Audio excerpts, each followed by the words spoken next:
Hi friends, రైతన్న ఛానల్కు స్వాగతం. రైతులకు అదిరే శుభవార్త, అకౌంట్లోకి 20,000. అదేందనేది వీడియోలో తెలుసుకుందాం. ఇప్పటి వరకు మన ఛానల్ని సబ్స్క్రైబ్ చేయకపోతే సబ్స్క్రైబ్ చేయండి, లైక్ చేయండి, షేర్ చేయండి, కామెంట్ చేయండి. అన్నదాతలకు అదిరే గుడ్ న్యూస్, సూపర్ శుభవార్త. ఏంటంటే అనుకుంటున్నారా, ఇకపై బ్యాంక్ అకౌంట్లోకి ఎక్కువ డబ్బు జమ కానున్నాయి. గతంలో కన్నా దాదాపు 7,000 అధికంగా రానున్నాయి. ఎందుకు అని అనుకుంటున్నారా? అయితే ఈ విషయం ఇప్పుడు తెలుసుకుందాం. రాష్ట్ర ప్రభుత్వం ఇదివరకు రైతు భరోసా కింద 13,000 డబ్బులు అందించేది. ఈ డబ్బును ఒకేసారి కాకుండా విడతల వారీగా డబ్బు వచ్చేవి. పీఎం కిసాన్ డబ్బుతో పాటు రైతు భరోసా డబ్బులు కూడా కలిపి రాష్ట్ర ప్రభుత్వం అన్నదాతకు పెట్టుబడి సాయం కింద అందజేయనున్నది.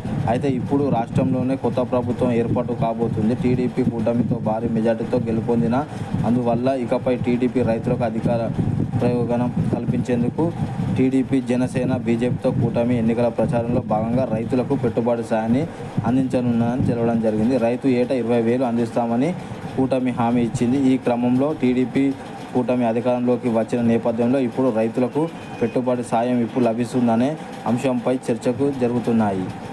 కాగా ప్రస్తుతం రైతులు పంట వేయడానికి రెడీగా అవుతున్నారు. ఈ క్రమంలో కొత్తగా అధికారం చేపట్టిన ప్రభుత్వం వెంటనే అన్నదాతకు పెట్టుబడి సాయం కింద 20,000 అందిస్తున్నారు లేదా అనేది అంశంపై స్వస్థకి రానున్నది.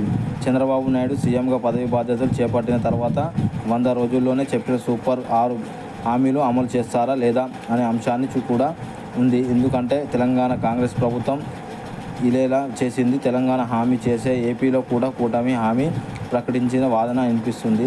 అందువల్ల కొత్తగా ఏర్పడే ప్రభుత్వం వెంటనే రైతులకు పెట్టుబడి సాయం అందించే చాలామందికి ఊరట లభిస్తుందని చెప్పుకోవచ్చు. అయితే చంద్రబాబు నాయుడు ఇప్పుడు ఈ డబ్బు రైతు బ్యాంక్ ఖాతాలోకి జమ చేస్తారో చూడాల్సి ఉంది. అంతా కాకుండా రైతు అందరికీ ఈ డబ్బు అందిస్తారా లేదంటే ఏమైనా ఆకాంక్షలు అర్హత కలిగి ఉంటాయా చూడాలి. లేదంటే పీఎం కిసాన్ స్కీమ్ కింద వచ్చే డబ్బు కోలుకొని దానికి మిగతా డబ్బులు జత చేసి ప్రభుత్వం మొత్తంగా రైతు అందిస్తుందా అనేది చూడాల్సి ఉంది. ఒకవేళ పీఎం కిసాన్ స్కీమ్ డబ్బులు 6,000 అదనంగా అంటే ఇప్పుడు రాష్ట్ర ప్రభుత్వం 14,000 రైతు అందిస్తుందని చెప్పడం జరిగింది. ఇప్పటి వరకు మన ఛానల్ని సబ్స్క్రైబ్ చేయకపోతే సబ్స్క్రైబ్ చేయండి, లైక్ చేయండి, షేర్ చేయండి, కామెంట్ చేయండి.